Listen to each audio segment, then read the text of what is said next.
Les fournisseurs d'énergie espèrent secrètement que vous ne tomberez jamais sur cette vidéo. En ce moment même, partout en France, des milliers de ménages et de retraités réduisent leurs factures de gaz et d'électricité de 30%, 40%, voire 50% grâce à des astuces de bon sens qui ne coûtent presque rien. Oubliez les panneaux solaires hors de prix, les pompes à chaleur à 10 000 € ou les travaux de rénovation titanesques.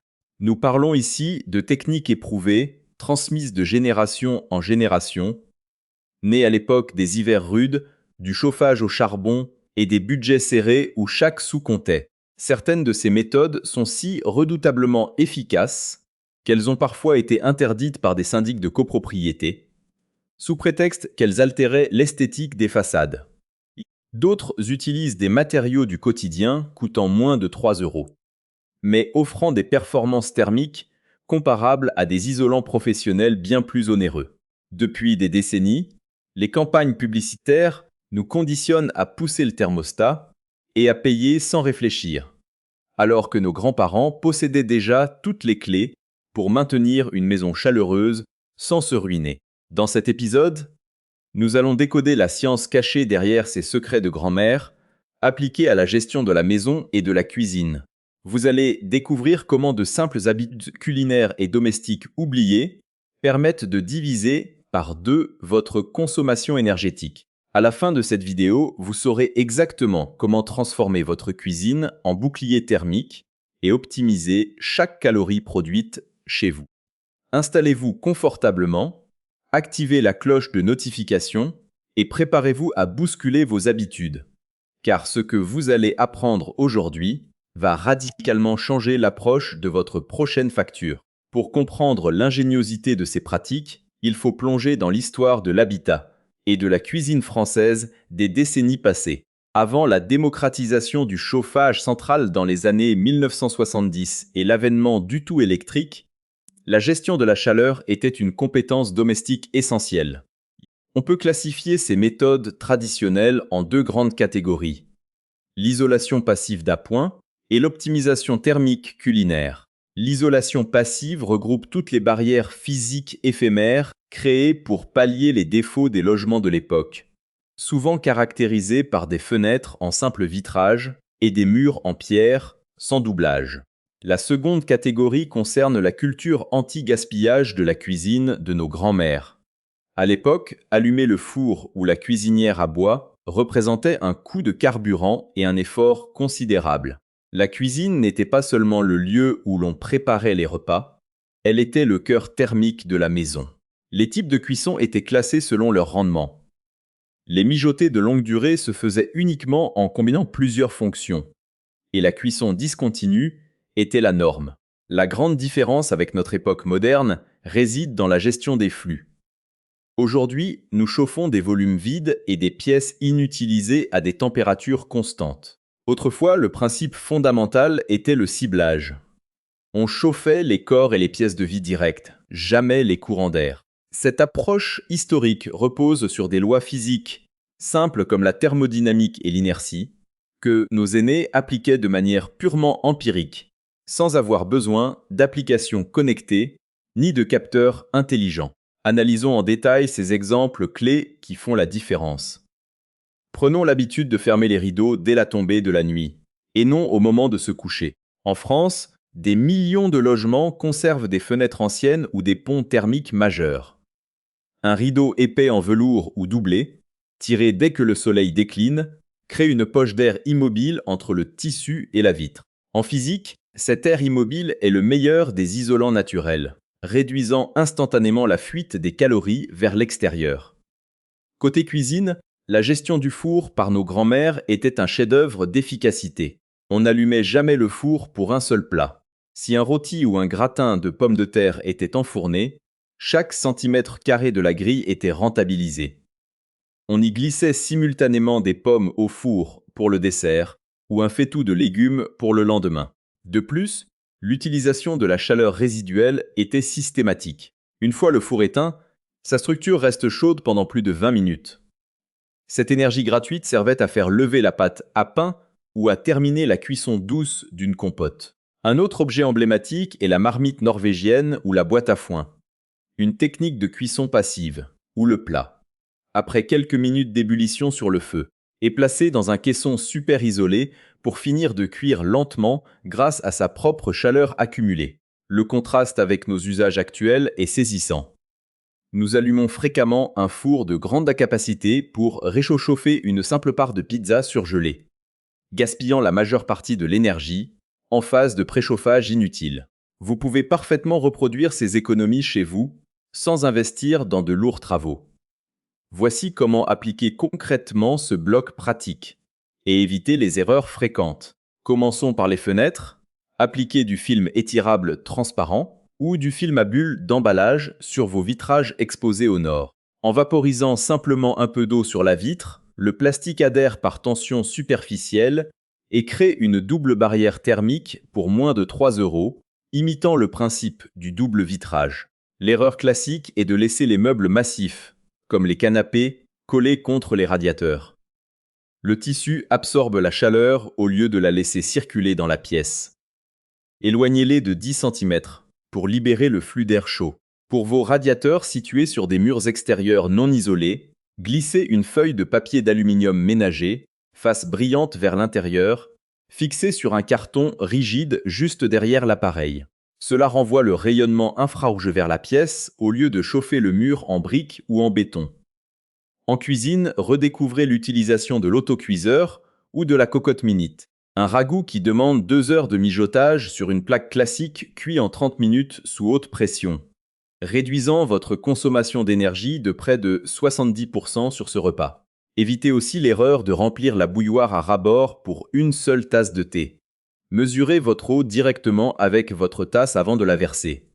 Enfin, après chaque utilisation de votre four en hiver, laissez la porte grande ouverte pour transférer toute la chaleur résiduelle directement dans votre cuisine, plutôt que de la laisser se dissiper inutilement dans les circuits de ventilation de l'appareil.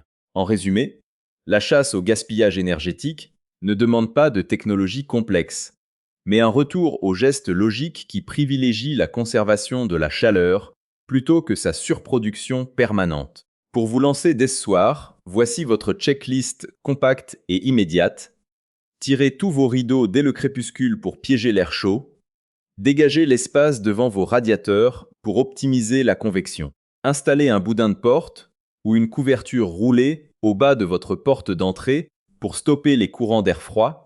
Mesurez l'eau de votre bouilloire à la tasse près et optimisez chaque cycle de cuisson en cuisinant en portions groupées. En adoptant ne serait-ce que 3 de ces habitudes historiques, l'impact sur vos factures de gaz ou d'électricité se fera ressentir dès le mois prochain, prouvant que le bon sens de nos aînés reste la méthode la plus fiable et la plus économique qui soit. C'est maintenant à vous de jouer et de partager votre expérience avec la communauté. Dites-nous dans les commentaires. Quelle est l'astuce de grand-mère que l'on vous a transmise et que vous continuez d'appliquer religieusement à la maison pour rester au chaud? Échangeons nos meilleurs secrets domestiques. Abonnez-vous pour ne pas manquer les prochains décryptages de notre histoire culinaire et quotidienne et à très bientôt pour une nouvelle vidéo. Pour bien saisir l'impact de ces méthodes, il faut comprendre comment s'articulait la vie domestique et culinaire dans la France du XXe siècle. Une époque où le confort thermique ne dépendait pas d'un simple clic sur un écran connecté. Avant l'arrivée massive du chauffage central et de l'électricité bon marché durant les 30 Glorieuses, la cuisine française et la gestion du foyer reposaient sur une économie de subsistance calorique bien précise. On peut diviser ces traditions en 2 catégories fondamentales.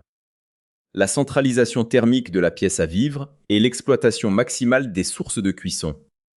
Historiquement, les maisons françaises, qu'il s'agisse des fermes en pierre de Bretagne, des maisons de village en Provence ou des appartements ouvriers de l'Est, n'étaient pas chauffées de manière uniforme. La vie de famille se concentrait dans une seule pièce, la cuisine ou la salle commune, là où battait le cœur du foyer grâce au fourneau, à la cuisinière, à bois ou au poêle en fonte. Les autres pièces, notamment les chambres, restaient glaciales, une réalité acceptée qui dictait des habitudes bien ancrées comme l'usage de la bouillotte en cuivre ou en grès glissé sous les lourdes couettes en plume d'oie. C'est dans ce contexte que sont nés des trésors d'ingéniosité culinaire. Le grand principe de nos grands-mères était de ne jamais gaspiller une braise ou une étincelle. Par exemple, la cuisson des plats traditionnels comme le pot-au-feu, la daube de bœuf ou le cassoulet ne se faisait pas à la légère. Ces plats mijotaient de longues heures sur le coin du fourneau en fonte, profitant d'une chaleur douce déjà générée pour chauffer la pièce. Il y avait une distinction nette entre la cuisine d'été, rapide et légère, et la cuisine d'hiver, dense, roborative et pensée pour réchauffer les corps de l'intérieur tout en optimisant le combustible. La grande différence avec notre mode de vie contemporain réside dans notre propension à chauffer des volumes d'air vide. Aujourd'hui, nous programmons nos radiateurs pour maintenir 21 degrés dans des couloirs, des entrées et des chambres d'amis inoccupées, tout en utilisant des plaques à induction ultra rapide qui refroidissent aussitôt la cuisson terminée. Autrefois, la règle d'or était l'inertie. On utilisait des matériaux lourds, des marmites en fonte émaillée qui conservaient la chaleur pendant des heures, et on bloquait la moindre déperdition d'air entre les pièces. Cette classification des espaces et des modes de cuisson montre que nos aînés géraient leur maison comme un écosystème fermé, où chaque calorie produite pour cuire un aliment devait impérativement servir à réchauffer les habitants. Plongeons maintenant au cœur de ces exemples emblématiques pour comprendre la science et la logique de ces préparations culinaires et domestiques. Prenons le cas de la marmite en fonte émaillée, un incontournable des cuisines de nos grands-mères. Lorsqu'on préparait un bœuf bourguignon ou une potée auvergnate, la texture et le goût exceptionnel de ces plats ne découlaient pas seulement de la qualité des ingrédients, mais d'une gestion thermique magistrale. La fonte possède une inertie thermique colossale. Une fois montée en température sur le coin de la cuisinière, elle emmagasine l'énergie et la restitue de manière parfaitement homogène. Nos grands-mères coupaient le feu bien avant la fin théorique de la cuisson, laissant le plat mijoter à l'étouffée pendant des heures grâce à cette chaleur accumulée. Le goût s'en trouvait magnifié par une caramélisation lente des sucs, tandis que les fibres de la viande devenaient d'une tendreté absolue, sans consommer un seul centime de gaz ou de bois supplémentaire. À l'inverse, nos habitudes modernes nous poussent à utiliser des casseroles fines en inox qui refroidissent à la moindre baisse du thermostat, nous obligeant à maintenir une source d'énergie active du début à la fin. Un autre exemple frappant est la gestion des soupes et des bouillons de légumes. En hiver, la marmite de bouillon restait en permanence sur le réchaud ou le poêle.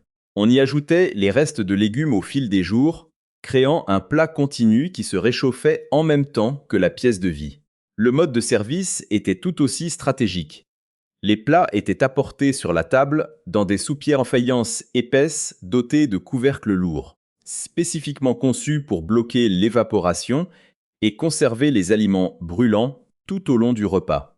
Dans nos salles à manger actuelles, souvent ouvertes et soumises à de légers courants d'air, nous servons à l'assiette, ce qui accélère le refroidissement des aliments et nous incite inconsciemment à surchauffer l'air ambiant pour compenser. Enfin, observez la manière dont le four était exploité après la cuisson d'un rôti de porc ou d'un gratin dauphinois. Au lieu de refermer la porte pour laisser l'appareil refroidir dans son coin, nos aînés ouvraient grand la porte du fourneau. Les dizaines de milliers de calories emprisonnées dans les briques réfractaires ou les parois métalliques se répandaient instantanément dans la cuisine. Cette bouffée de chaleur gratuite remplaçait le chauffage central pendant près d'une heure, transformant un acte de cuisson quotidien en un radiateur d'appoint ultra performant. C'est cette double fonctionnalité systématique, où chaque objet et chaque recette remplit un rôle à la fois nutritif et thermique, qui crée une rupture totale avec la vision segmentée de nos cuisines contemporaines. Passons maintenant à la pratique pour voir comment vous pouvez réintroduire ces réflexes d'économie et d'efficacité directement dans votre cuisine d'aujourd'hui, tout en évitant les pièges classiques. Le premier pilier de cette méthode repose sur la planification thermique de vos cuissons, ce qu'on appelle aujourd'hui le batch cooking, mais version basse consommation. Lorsque vous décidez d'allumer votre four pour cuire un gratin de poireaux ou une quiche, ne le faites jamais pour un seul plat. Cuisinez en cascade. Pendant que le four préchauffe, utilisez le dessus de la cuisinière pour lancer une soupe, Dès que votre plat principal est enfourné, glissez sur la grille du dessous des légumes racines coupés en dés pour le lendemain et un gâteau familial sur la grille supérieure. L'erreur fréquente ici est d'ouvrir constamment la porte du four pour vérifier la cuisson. Chaque ouverture fait chuter la température interne de près de 20% et force l'appareil à consommer massivement pour compenser. Fiez-vous plutôt à votre minuterie et à la vitre propre de votre appareil. Pour la conservation, apprenez à utiliser l'inertie de vos préparations. Si vous préparez une blanquette de veau ou un ragoût de lentilles, utilisez une cocotte en fonte lourde ou, à défaut, fabriquez une boîte isolante maison. Portez votre plat à ébullition pendant 15 minutes, puis coupez complètement le feu. Laissez le couvercle hermétiquement fermé et enveloppez votre cocotte dans une grosse couverture en laine ou placez-la dans une glacière propre et isolée. Le plat va continuer à cuire tout seul pendant 2 heures sans aucune source d'énergie, préservant les arômes et économisant un temps précieux d'électricité ou de gaz. Du côté des associations d'ingrédients, privilégiez les aliments qui cuisent au même rythme et dans le même récipient. Les plats uniques de nos terroirs, comme la potée ou le pot-au-feu, associent viande et légumes dans un seul grand volume d'eau. Cela permet de concentrer l'énergie sur un unique brûleur plutôt que de faire fonctionner 3 casseroles simultanément. De plus, ne jetez jamais l'eau de cuisson encore bouillante de vos pâtes ou de vos légumes. Laissez-la refroidir tranquillement dans la casserole posée sur votre plan de travail. Cette masse d'eau chaude va agir comme un micro-radiateur et restituer sa chaleur à votre cuisine au lieu de partir directement dans les canalisations. Enfin, attention à l'entretien de vos outils de cuisson. Une fine couche de calcaire au fond de votre bouilloire ou une casserole dont le fond est légèrement bombé et n'adhère plus parfaitement à votre plaque vitrocéramique ou induction peut augmenter votre consommation énergétique de près de 30%. Prenez 10 minutes pour détartrer votre matériel au vinaigre blanc et veillez à toujours utiliser des casseroles dont le diamètre correspond exactement ou dépasse légèrement la taille de votre foyer de cuisson pour ne laisser s'échapper aucune calorie. En fin de compte, réadopter les stratégies thermiques de nos grands-mères ne relève pas d'un retour en arrière nostalgique ou inconfortable, mais d'une réappropriation intelligente de la physique domestique. Nos aînés n'avaient pas de thermostat connecté ni de capteur d'énergie à portée de main, mais ils possédaient une compréhension intuitive des flux de chaleur et une discipline anti-gaspillage qui font cruellement défaut à nos habitations modernes. En transformant chaque session de cuisine en une opportunité d'isoler, de chauffer et de conserver l'énergie de manière circulaire, vous reprenez le contrôle direct sur vos dépenses quotidiennes tout en redécouvrant les saveurs authentiques et réconfortantes de la cuisine de terroir. Pour vous aider à intégrer immédiatement ces réflexes dans votre quotidien sans vous laisser déborder, voici votre mini checklist compacte à appliquer dès aujourd'hui. Optimisez systématiquement chaque allumage de four en y insérant plusieurs plats sur différentes grilles. Laissez la porte du four grande ouverte après la cuisson pour diffuser sa chaleur résiduelle dans la cuisine. Cuisinez vos plats mijotés à l'étouffée dans des contenants lourds en fonte pour exploiter l'inertie thermique. Couvrez toujours vos casseroles et bouilloires pour accélérer la montée en température et diviser par 3 la perte d'énergie. Et enfin, groupez l'utilisation de vos plaques de cuisson pour maximiser le rendement de vos préparations. En appliquant ne serait-ce que la moitié de ces préceptes oubliés, vous constaterez un fléchissement net et rapide de votre consommation énergétique, prouvant que les secrets de nos aïeux restent le bouclier le plus efficace face à la hausse des tarifs de l'énergie. Le bon sens n'a pas d'âge. Il n'attend que d'être remis au goût du jour dans nos cuisines contemporaines. C'est désormais à vous de prendre la parole et de faire vivre cette transmission de connaissances au sein de notre communauté. Dites-nous tout dans les commentaires. Quel est le plat traditionnel français que votre grand-mère laissait mijoter sur le coin du fourneau et quelle astuce de gestion de la maison vous a le plus marqué dans votre enfance? Partagez vos propres astuces de famille, échangez vos expériences pratiques avec les autres spectateurs. Et si ce voyage dans le temps et l'efficacité domestique vous a plu, n'oubliez pas de liker la vidéo.